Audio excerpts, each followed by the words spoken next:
Hello again, everybody. Dave Stevens here for another special edition of Ability Media Now from the Super Bowl. It's opening night here in Phoenix, Arizona, and we've got you covered. Our reporters are here at the big game, covering it, talking to all the stars, the players, all the festivities that we have all week. But tonight is opening night. We're talking to the Eagles. We're talking to the Chiefs. Our reporters are with everybody. Let me throw it over to Carly McManus. Thanks, Dave. I'm with TJ Edwards here, and we have quite a big night tonight. What do you think about this? Yeah, I mean, it's my first time here, so I didn't really know what to expect, but it's really cool. See all the fans out and about and supporting everyone. It's a cool experience for sure. I mean, honestly, for us, we want to stay true to ourselves. Just build on the things that we've done all year that got us to this point, and obviously we're playing a really good football team, and we got to be at our best, and we're excited for the challenge for sure. I feel very blessed and honored to be here. We put in a lot of work this year to get to this point, and I'm excited to see the fruits of our labor pay off. Definitely surreal. You work your whole life growing up as a little kid to dreaming of making it to the Super Bowl, and so being here right now, it's pretty cool, and glad I get to share with all these guys. That's awesome. Just kind of seeing how many people are out and supporting it just shows how big of an event this is, and it's awesome. A lot of great media here, and just an opportunity for us to kind of get out there and kick the week off. And now more content coming from Aiden Barrett. Thanks, Carly. Had a great experience here today talking to a bunch of really special athletes right before the Super Bowl 57. In 2019, the Eagles started their Autism Awareness Foundation. How important is it for other NFL teams to, get out there for the disabled community? I think it's very important. We have such an amazing platform to be able to bring awareness and attention to so many causes. I think that whatever cause we could bring attention to, I think we should. It kind of all goes into chemistry. It's a very close-knit team. I think especially starting with the position groups, it's very close-knit. And then from there, it kind of goes on to offense and defense. And everyone just kind of really understands their role, really respects their responsibility. And it just really goes to chemistry. Thanks, Aiden. Now over to you, Santino. Thanks, Carly. I got to talk to some of the Philadelphia Eagles players, and they told me what has made their team so dominant all season, along with how they're prepping for this big game on Sunday. Yeah, the mindset is just, it stays the same. You want to execute at a high level.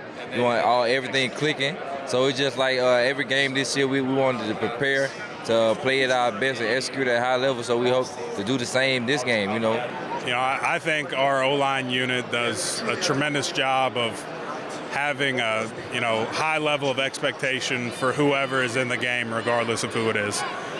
So that is very well known in that room, and regardless of if somebody else has to go in for a couple plays or somebody gets hurt and has to go in for longer, everybody in that room knows the level of expectation, and we're always trying to stay at that level. And you and James Bradberry this season, probably one of the best cornerback. No, we are the best. Okay.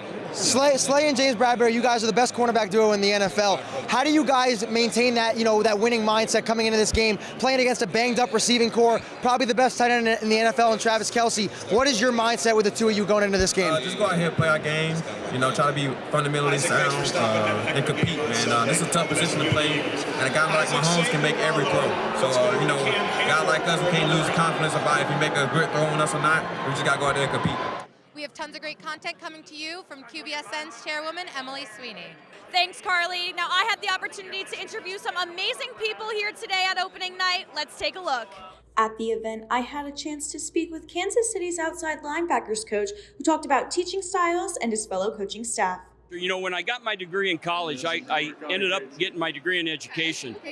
And really, I think if one thing you learn is that you try to learn about how they learn and find the best way to reach them and teach them. And so I think that's always a thing that you involve with, but you try to tailor-made to each personality.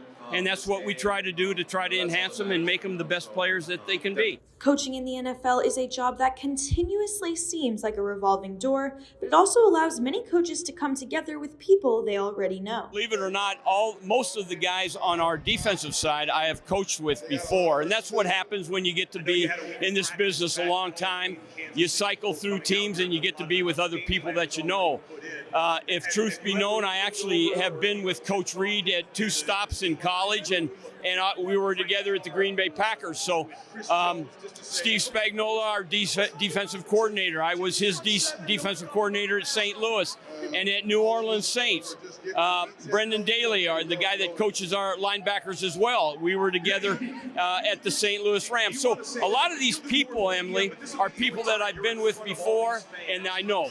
And so we just work and we do our thing, and we're fortunate to be on a good staff with good people. Although there are many coaches for each team, the head coach is at the top of it all, and Coach Ken talks about his head coach Andy Reid and what he means to KC. He's everything to the organization right now. He's a good man, character-wise, number one, which the players recognize and embrace. Number 2, he's a great leader. He understands our team. He understands when he needs to push them. He understands when he needs to pull back and pull off the reins a little bit. And he just has great organizational skills. He's a great people person, and he really is the CEO of our team right now. From adapting coaching styles to relationships among the coaches at Kansas City, for outside linebacker coach Ken Flajole, I'm Emily Sweeney. Well, if there's no further questions, we're going to wrap up here at Ability Media. What a great opening night for the NFL tonight. The Chiefs talked, the Eagles talked, and we talked to everybody. And what was your biggest takeaway from tonight? Yeah, no, super cool experience. They really seemed ready to play. Emily, what was your experience? I had a great experience, got to talk to a lot of big-time players like Jalen Hurts and some coaches as well, which was pretty cool. And Carly, I saw you were busy out there trying to get in with Mahomes and all those guys. I was, but honestly, one of the biggest takeaways I had from this is how much content there was and how much we needed to work together to pair off and go get different interviews. And Santino, our superstar, man, you were around the biggies. Were you shocked at how well you got with him? Yeah, I was surprised I was able to kind of like squeeze in between the crowds to get to Mahomes, Andy Reid, a few other guys, but it was just so fun. I mean, I'm a massive football fan. Being able to be a part of an event like this is just incredible. All right, that's it from the opening night here at the Super Bowl. We are Ability Media. We continue to tell your stories to showcase that anybody can do anything in life despite having a disability or not disability. Anyway, follow us on all social media platforms. I'm Dave Stevens for my group. Continue to watch.